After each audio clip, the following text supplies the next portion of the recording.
Yeah, so you were asking how AI is fitting into Philo's strategy and what are we most closely watching. And so Philo, as being a small company and in a sea of the largest media companies in the world, has always had to operate differently. We've always had to lean into efficiency, lean into technology, and AI is no different.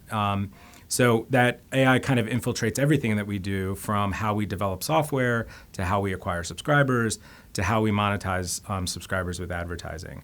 It's really, across the board, everything that we do is, we were looking at ways that we can do things more efficiently. What are we most watching? This is such an interesting time.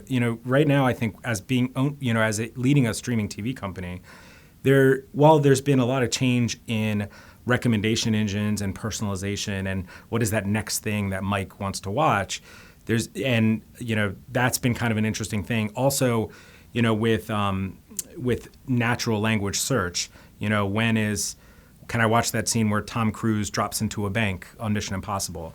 And it goes right to that scene. Other than those couple of things around personalization, there hasn't been a dramatic change in terms of how people consume TV platforms. And I think there's some interesting opportunities there. And that's a space I'm going to watch pretty closely. Mike, let's stay with that idea of Philo's ethos of efficiency in the AI era we're in. I believe the company generates nearly $500 million in revenue with a team of just around 160 people. How does AI enable a company your size to genuinely compete against those bigger players, more established players with far greater resources, obviously? Yeah, as I was saying, I think efficiency and technology has always been at the heart of what we do, and there's a ton of use cases. So, you can look at each kind of the area of the company, and on engineering, we've built our own internal tools that allow for us to launch code and develop code much, much quicker. On marketing, we use AI to help build out ROAS modeling and build out MMM models that allow for us to spend in the most efficient way possible. On the ad tech stack, it's all about preparing for an agentic future and making sure our inventory is accessible and available, and as more of the spending goes in that direction.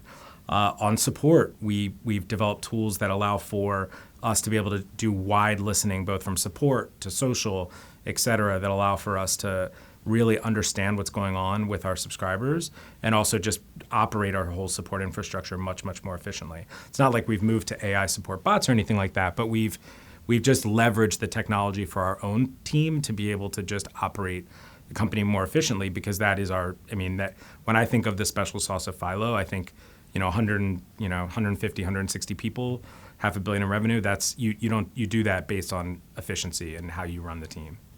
So, Mike, I wanted to touch on the idea of how hyper-personalization via AI has also been, getting a lot of attention lately, particularly when it comes to VOD and fast content.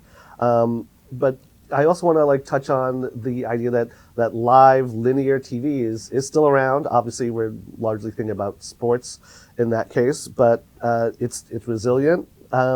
So how do you manage the hybrid model, and what is the hybrid model as you see it? Yeah, I think it's all about meeting customers where they are. Really, and I think that the beauty of peak TV and all of these tremendous, huge scaled services is that there's an insane amount of content to watch. And that's awesome. But there's a downside to that, which is the paradox of choice, which is you go into Netflix, and how long do you spend to try to find something that you want to watch? And I do think that's why linear TV it works for a lot of people. I think that we still see on our service about 70% of our viewing is live TV. So this is the most non-AI answer. It's people really, there's a lot of people that just love brands and they want to be able to turn on that, whether it's Food Network or HGTV, and just watch what is on those channels and not have to think about what specific show they want to watch and things like that. So I think there's a definite place for that. But also for those people that do want to watch the maybe more prestige dramas or do have a specific thing they want to watch, it's our job to make that available to them too. So if we got the new Dutton Ranch Yellowstone shows coming on Paramount Network, we want to make for those customers that come in for that, we want to make that as easy as possible. And I think that a lot of that is just understanding for us the behavior of our audience and have a good understanding of what people are looking for when they come into the product. So as you manage discoverability, wanted to ask one more AI-related question. How is AI changing your ad stack?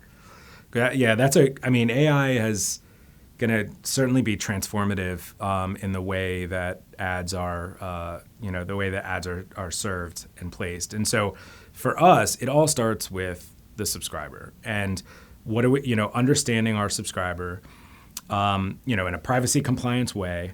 And it all starts with that. And what do we know about our users? And then from that, it starts to expand. What do we know about their behaviors? I just mentioned the idea is this somebody that's going to probably come on and watch for 4 hours on HGTV, or are they going to come and watch Dutton Ranch and then go? And so it's how are they using the product? And then within what they're watching, what are those contextual signals that, we can help allow advertisers to better serve their ads. And then it extends, from that into product. So what are our ad products that we can develop, create, and how quickly we can do that? We are on the leading edge of programmatic pause ads. I think we were one of the first companies to do that at scale. And that's a good example of that was a very quick conception to production. One of the quickest that we've had in our company, and that's generated a whole new line of revenue. And that's great. That's a new ad format. Advertisers love it. It creates a good ad environment for our subscribers. And so it's how do we lean and create new products and new lines of revenue. And then the other thing is just how do we think a lot about the ad experience. So we're building a tool that allows for us to use AI to understand the portfolio of ads that may get placed on Philo and then allow for us to make sure that we're doing a better job of frequency capping and some of these things that have kind of plagued subscribers and advertisers. And again, because we look at the ads as just additional content on our platform, and we want that to be a really positive experience for subscribers.